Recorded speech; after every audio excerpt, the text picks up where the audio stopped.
Hello friend, मेरा नाम doctor दीपक है और मैं बाल रोग चिकित्सक हूं। आज की वीडियो में हम बात करने वाले हैं स्केबीज यानी कि खाज के बारे में।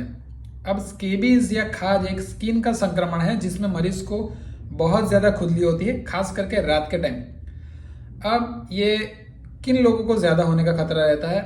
ये उन लोगों को ज़्यादा होता है जो क्राउडेड प्लेसेस में रहते हैं या तो फिर एक दूसरे की चीज़ें बहुत ज़्यादा यूज़ करते हैं, जैसे कि स्कूल के बच्चे जो आश्रम या हॉस्टल्स में रहते हैं, स्कूल में एक दूसरे की चीज़ें यूज़ करते हैं। फिर घर में लोग अगर एक दूसरे की चीज़ें जैसे कि चादर, कपड़ा, टॉवेल, ये सब चीज़ें यूज़ करते हैं, जहाँ पे सैनिटेशन हाइजीन की सुविधाएं अच्छी नहीं है। ठीक है, नर्सिंग होम्स है, जेल्स है, इन सब जगहों पे ये बहुत ज़्यादा फैलता है। ये हाईली कॉन्टाजियस है, मतलब स्केबिस के मरीज में से दूसरे मरीज के क्लोज कांटेक्ट में आने से, दूसरे लोगों के क्लोज कांटेक्ट में आने से आसानी से एक दूसरे में फैल जाता है, चीज़ों के द्वारा भी फैल जाता है।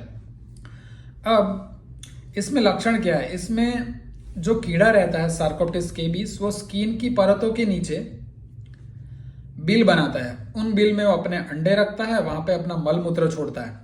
इन सब के द्वारा हमारे शरीर में एलर्जिक रिएक्शन होता है। एलर्जिक रिएक्शन की वजह से मरीज को बहुत ज्यादा खुजली होती है, वो पूरे बदन पे खुजाता रहता है। ये कीड़ा उन अंडों के द्वारा बढ़ता रहता है और कीड़े बढ़ते रहते हैं। धीरे धीरे मरीज को पूरे बदन पे खुजली होती है, खास करके जो स्किन अपने फिंगर वेब्स है, फिर आर्मपिट्स है, ग्रोइन का एरिया है, उन सब जगहों में फैल जाता है।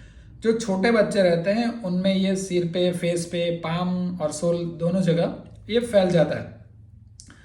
अब इसका इलाज क्या है? इसका इलाज दो तरह का होता है, एक लगाने के लिए है और दूसरा खाने के लिए दवाई मिलती है। लेकिन पहली चॉइस होती है लगाने की क्रीम या तो फिर लोशन। अब क्रीम में परमेथ्रिन का क्रीम ज़्यादा यूज़ होता है, यह फर्स्ट चॉइस होती है। 2 महीने के ऊपर के बच्चे में हम यूज़ कर सकते हैं, लेकिन ये आपके डॉक्टर के प्रिस्क्रिप्शन के बिना नहीं लेना चाहिए कि उसका लगाने का तरीका आपको सिर्फ डॉक्टर ही बता सकते हैं। अब जो क्रीम रहता है परमेथ्रिन या तो फिर लिंडेन जीबीएच का लोशन, आपको लगाना कैसे है? आपको रात के टाइम, सोने के टाइम, नेक के नीचे के भाग से लेके पैर तक पूरे बदन पे लगा लेना है। अब ये सबको लगाना है, मतलब घर में जितने भी लोग रह रहे हैं उन सबको लगाना है। ऐसा नहीं कि सिर्फ मरीज को लगाना है, सबको लगाना है एक साथ, एक ही दिन। इसको लगाने के बाद आपको सो जाना है और सुबह में गर्म पानी साबुन से नहा लेना है। 1 हफ्ते के बाद वापस लगाना है। ठीक है, इससे लगाने से ये कीड़ा या उसके एग होते हैं वो फिर डिस्ट्रॉय हो जाते हैं।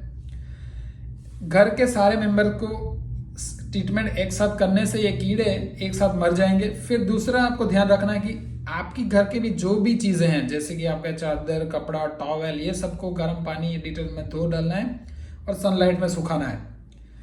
जिन भी चीज़ों को आप धो नहीं सकते उन चीज़ों को प्लास्टिक के बैग में रखना है, फिर 2-3 दिन ऐसे ही छोड़ देना है, जिससे कि ये कीड़ा और उसके एग फिर मर जाएंगे। ऐसा एक साथ सब मेंबर्स का ट्रीटमेंट करने से फिर घर में से आप इस कीड़े को बाहर निकाल सकते हो और फिर वापस ये आपको नहीं होगा। अगर आप फिर मरीज का ही ट्रीटमेंट करोगे तो दूसरे जिस मेंबर को भी जिसके पास ये कीड़ा है, अब ऐसा होता है कि किसी में कीड़े चले जाते हैं लेकिन उनको सिम्टम्स नहीं दिखते। इसके लिए हम सब घर के सारे मेंबर्स का ट्रीटमेंट एक साथ करने के लिए बोलते हैं। अब ये परमेथ्रिन या फिर जीबीएच लिंडेन का लोशन लगाने के बाद भी अगर कीड़ा नहीं मरता और स्केबीज रहता ही है तो फिर हम खाने के लिए आयरमेक्टिन की गोली देते हैं। लेकिन ये फिर सेकेंडरी ऑप्शन रहता है, जिसको भी टॉपिकल ट्रीटमेंट से राहत नहीं मिलती उनको हम आयरमेक्टिन की गोली देते हैं।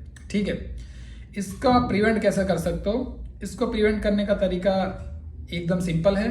जिसको भी स्केबीज है उसको अपना इलाज तुरंत कर लेना चाहिए और अपनी चीज़ें दूसरों को शेयर नहीं करनी चाहिए, नहीं तो फिर वो चीज़ों के द्वारा भी ये फिर फैल जाता है। लोगों को भी, अगर घर में किसी को भी स्केबीज है तो सब मेंबर्स का इलाज एक साथ करना चाहिए, जिससे कि ये स्केबीज फिर चला जाएगा, नहीं तो ये आसानी से जाता नहीं है। अगर आपको कोई भी क्वेरी है तो आप कमेंट सेक्शन में मुझे पूछ सकते हो, वहाँ पे मैं आपकी क्वेरी का आंसर करने की कोशिश करूँगा। Thank you.